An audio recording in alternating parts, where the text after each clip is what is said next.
Hello guys, কেমন আছেন আপনারা? আশা করছি সবাই খুব ভালো আছেন।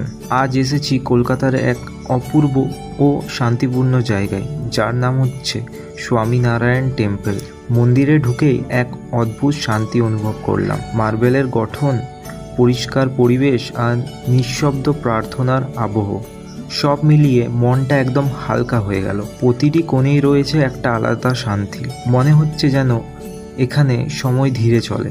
সবচেয়ে ভালো লাগলো মন্দিরের চারপাশে সাজানো গাছপালা আর ছোট বসার জায়গাগুলো। অনেকে বসে আছেন প্রার্থনায় বা নিজের সময় কাটাচ্ছেন। যারা শান্ত পরিবেশ ভালোবাসেন তাদের জন্য এই জায়গাটা একদম পারফেক্ট। এবার ঢুকলাম মন্দিরের ভেতরে।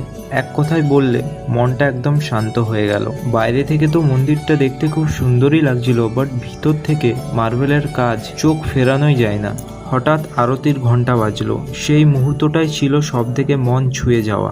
আরতির সময় পুরো মন্দির এক আলোর সাগরে রূপ নেয়। ঘণ্টার আওয়াজ, মন্ত্র উচ্চারণ আর প্রদীপের আলো, মনে হচ্ছিল যেন ভগবান নিজেই কাছে এসে আশীর্বাদ দিচ্ছেন।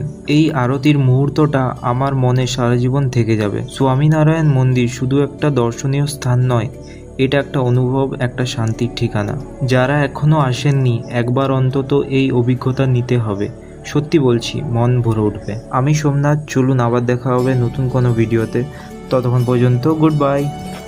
এই ধরনের ভিডিও দেখতে ক্রিয়েটার পল ইউটিউব চ্যানেলকে সাবস্ক্রাইব করুন।